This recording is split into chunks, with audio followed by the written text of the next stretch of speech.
Bonjour les amis, on continue notre travail pendant cette période jusqu'à la fête de Shavuot. C'est 49 jours qu'ils ont démarré à la soirée de Pessah et on continue notre travail spirituel, va faire de nos mieux pour être focalisé sur notre travail. On sait très bien que le travail que nous on a à faire, il est complètement différent du travail que quelqu'un d'autre il a à faire. Et cette période-là, on veut essayer d'être le plus précis qu'on peut être avec notre travail spirituel. La portion sur laquelle, et le chapitre sur lequel on parle, c'est Behar Bechukotai. Behar, c'est sur la montagne. Bechukotai, c'est par mes lois. Okay? Ce sont deux portions qui parlent sur des lois de la terre, des lois entre les gens. Mais encore une fois, on veut être focalisé sur le travail qu'on a à faire cette semaine et de quelle manière l'énergie de ce chapitre, elle nous aide à avancer vers la fête de Shavuot. Qu'est-ce qui va se passer à la fête de Shavuot? On a, on a eu cette expérience à la nuit de Pessah. C'est comme on nous a donné une énergie et ensuite, immédiatement, l'univers, il a retiré cette énergie qui va être disponible pour nous pendant la fête de Shavuot. Donc, toutes les bénédictions, les ouvertures, les choses qui vont bouger, on va être capable de commencer à voir ça pendant Shavuot et si on fait le travail. Et c'est sur quoi cette portion elle parle? Le chemin qu'on est en train de passer pour arriver au bout du compte à cette liberté de, de la mort. Oui, parce que c'est Bilam avec la Netzach, la nuit de Shavuot. C'est très important de rester réveillé. C'est pas pour rien, il faut rester réveillé toute la nuit jusqu'à lever de soleil. Pourquoi? Parce que c'est la nuit qui va nous permettre de recevoir la force de vie, la vitalité, se détacher de la mort. C'est quelque chose d'extraordinaire. OK? Donc, faites tout pour rester réveillé, pas rien que voir de films, mais vraiment rester réveillé et connecté avec le centre pour écouter la Torah. Pendant toute la nuit de Shavuot, on va lire les différents chapitres de la Torah pour pouvoir s'injecter l'énergie de vie. Pour qu'on puisse vraiment et recevoir toute cette bénédiction, on a le travail qu'on est en train de faire maintenant. On prépare notre vase pour pouvoir recevoir cette force d'immortalité, cette force de vie, cette force de continuité, etc. Cette force de se détacher de la négativité. Et c'est dit que ceux qui ont mangé le man, ils vont être capables de se connecter avec la Torah. Je veux lire un paragraphe du Zohar. Restez avec moi, j'expliquerai exactement qu'est-ce que ça veut dire. Je lis le paragraphe 55 dans la portion Behar. ואילה תתאר לקבלה, היטוב יתרחק מינה ולה יתקרב בהדה, לה תקרב לגו אתון נורא יקידתה, ואי תקרב בהדה בתחילו כמן דחיל מן מותה, דהה כדין נורא דליק ואוקיד עלמא בשלהבוי, וכיוון דתאר לקבלה היטוב כדין שרי בגבה, ולה תחדל מינה אנט. כדין תגזור אמר ויקום לך ועל דרכך נוגה אור. Qu'est-ce qu'on comprend de cette phrase que le man, ça a permis aux gens de connecter à la vitalité?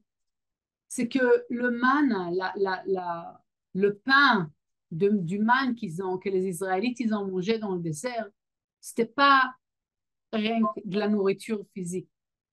La majorité de cette chose qu'ils ont mangé, c'était de la lumière. Et peut-être une petite chose, oui, ça pourrait être une graine qui avait beaucoup d'énergie dedans qu'on n'avait pas, Pas besoin d'avoir tout un repas pour se sentir rempli, pour se sentir tous les goûts qu'on pourrait aimer, etc. Imaginez ça, la lumière. Ils ont mangé la lumière.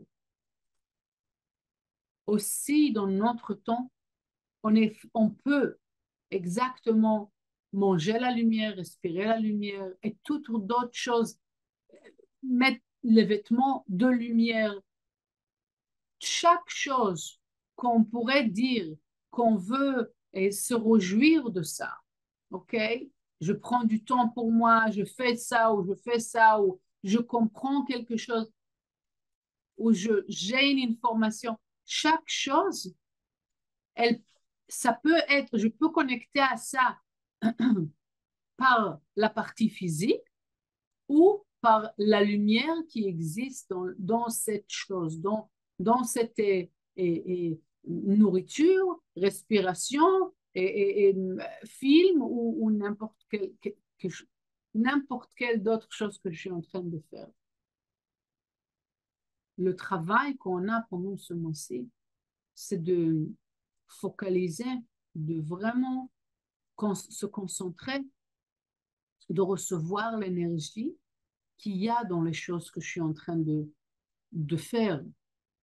Ça veut dire pour pouvoir connecter à cette partie-là, il y a un travail à faire. Nous, on a l'habitude, j'ai faim, je mange, je respire, je bois, je fais les choses parce qu'il faut les faire. Je vais au travail, je cherche une information. Les kabbalistes nous disent, on connaît ça depuis la première classe, mais là, ça prend encore une phase, encore une compréhension. Pour pouvoir vraiment relier avec la force qui existe dans la matière, il faut s'arrêter. Pourquoi on fait la bénédiction sur la nourriture? Pour la même raison. Je ne vais pas relier avec la pomme elle-même, la partie physique de la pomme. C'est bon, d'accord, ça va me remplir, ok, mais c'est pas ça qui va rester. Demain, il faudra que je mange encore une pomme. Mais qu'est-ce que je veux?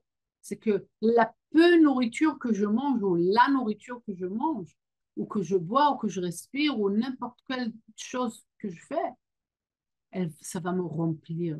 Je connecte avec quelque chose qui est éternel et qui continue et pas quelque chose qui finit.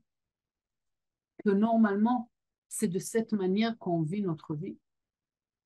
Et là, effectivement, quand on agit de cette manière-là, on a la tendance de j'ai besoin encore quelque chose, j'ai besoin encore une compréhension, j'ai besoin pas comprendre la Kabbalah, c'est pas ça que je dis, mais par exemple, je comprends pas pourquoi ça se passe comme ça dans ma vie, ou j'ai besoin des réponses, et je peux pas faire quelque chose si je comprends pas tous les détails.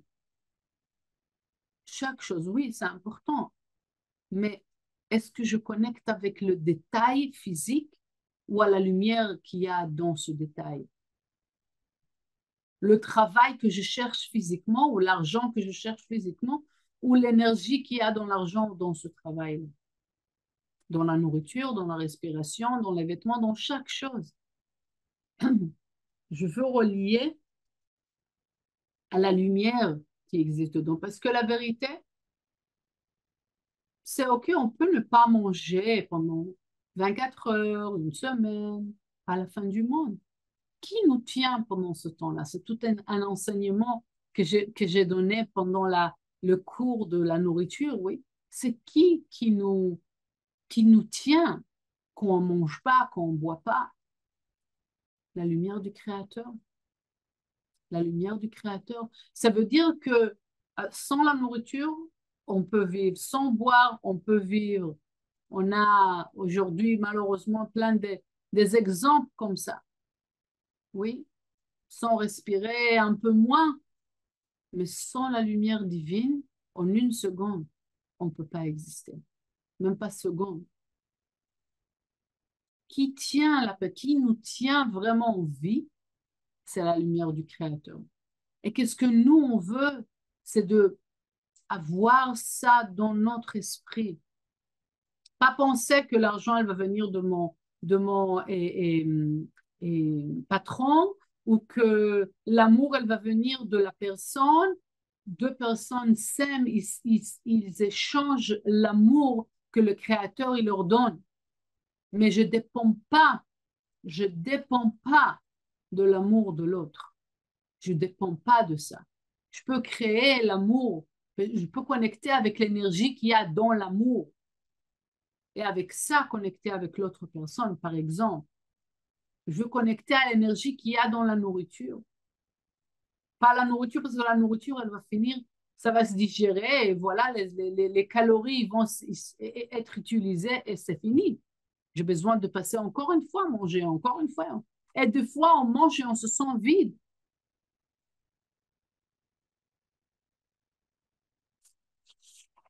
Donc, on veut connecter à l'énergie qu'il y a dans chaque chose qu'on a. Et pour ça, il faut s'arrêter et se rappeler. Si on peut faire une bénédiction, très bien. La bénédiction, elle n'est pas obligée d'être des paroles précises, même si ça existe. Dans le Dialing God, il y a toutes les bénédictions qu'on peut faire pour différentes choses. Donc, on peut faire la bénédiction. Ça injecte à travers les lettres l'énergie de la lumière. Ça permet à l'énergie de passer à travers les lettres. Donc, c'est génial. Mais le plus important, c'est je m'arrête.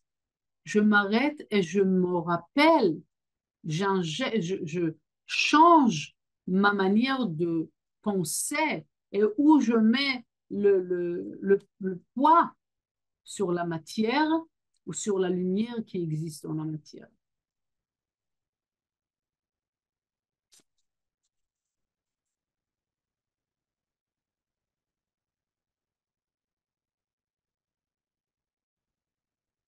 Qu'on aura vraiment chaque moment dans la vie de vivre à la lumière, d'expérimenter la lumière, de goûter et respirer la lumière.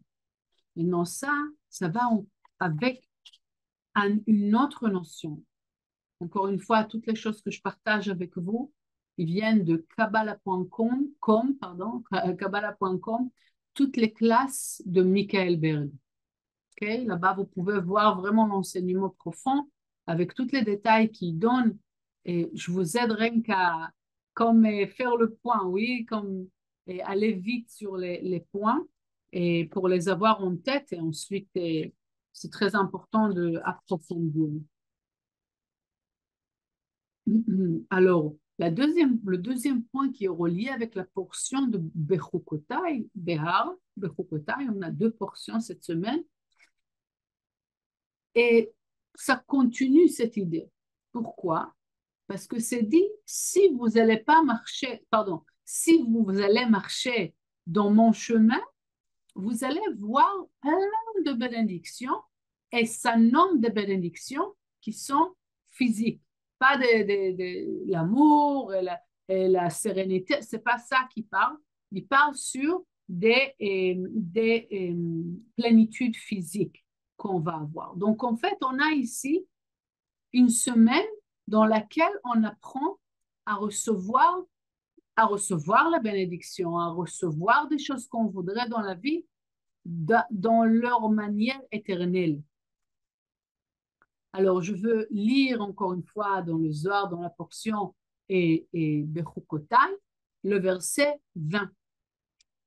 ונתתי גשמכם ביתם וגומר, כל חד וחד ייתן חילה דילי עליכו, מן אינון ההוא תיקונה לעבדיתון, דהוא שמה קדישה כגוונה דה כתיב, ושמרו דרך אדוני לעשות צדקה ומשפט, וכי כיוון דכתיב ושמרו דרך אדוני.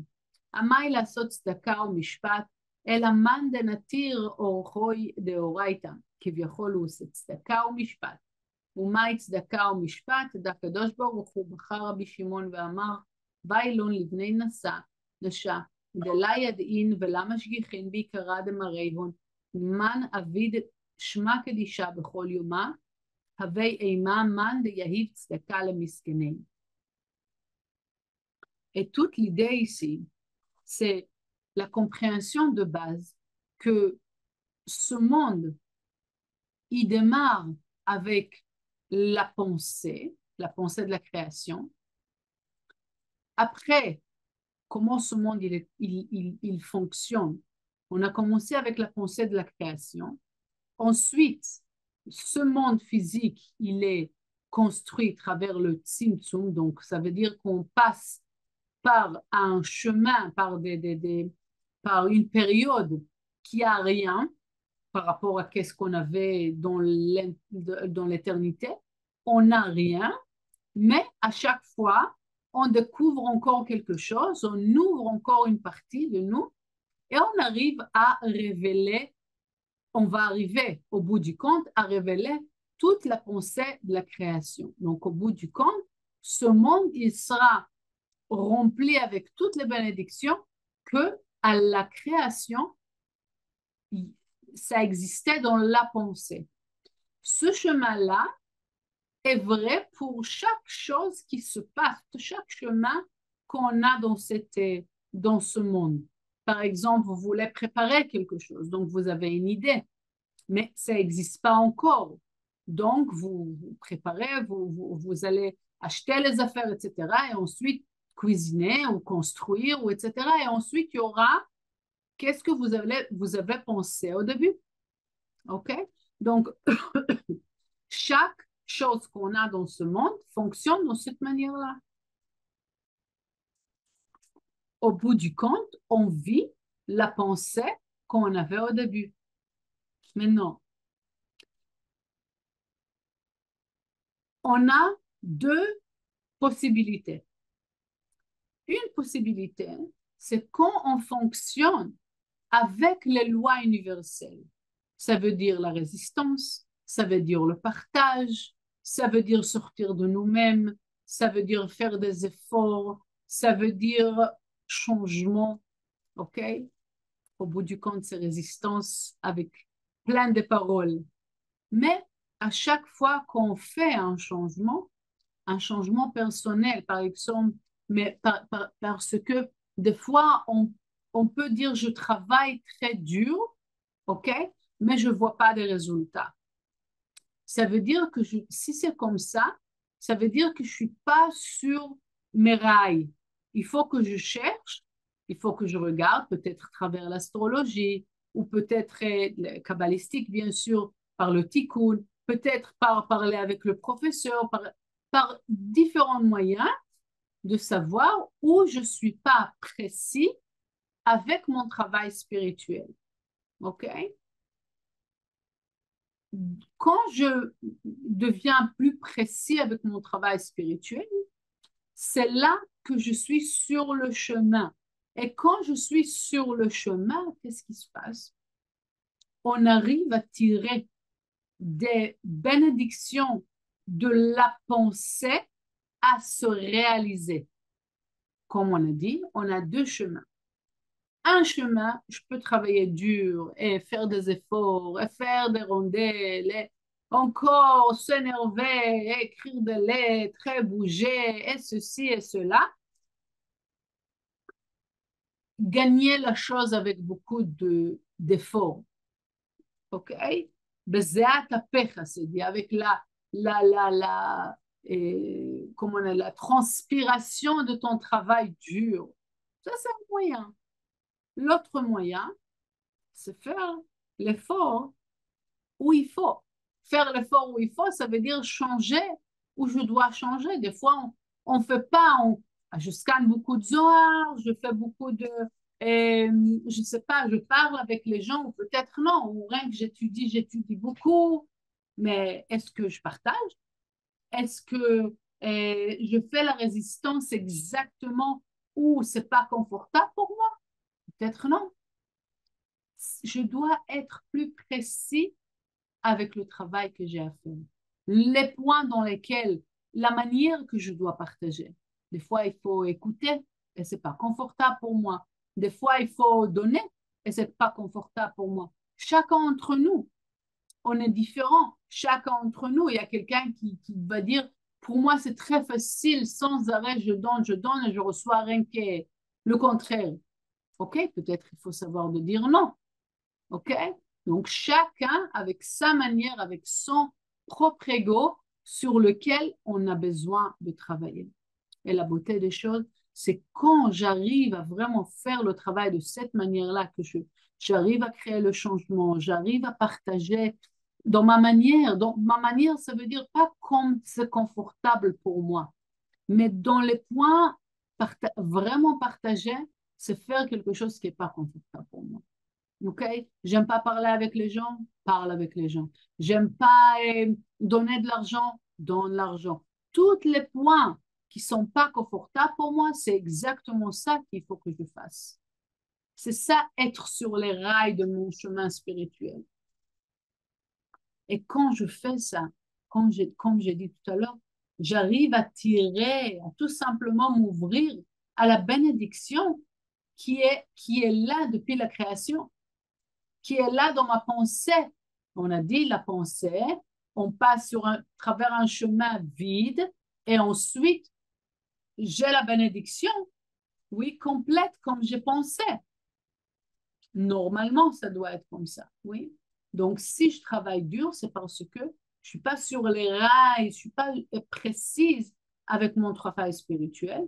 Et si je vois chaque jour, OK, les petites preuves que, waouh, la lumière est là, je vois les petits miracles, c'est qu'est-ce que je pensais, il y a quelque chose qui s'est ouvert et j'ai des réponses, il y a des choses qui bougent chaque jour pour moi. Alors je suis en train de faire mon travail. Ok. Donc, regardez comment vous êtes dans ces deux choses-là. Ça veut dire, est-ce que vous arrivez vraiment à sentir la plénitude de chaque chose que vous faites? Ça, c'est une chose. Et est-ce que vous arrivez à vraiment tirer des miracles tout au long de votre chemin dans ces jours-là? C'est très important d'être précis pendant cette période-là pour pouvoir vraiment tirer après à Shavuot les belles choses ils sont déjà prêts pour nous. Voilà, je vous souhaite vraiment une très bonne semaine.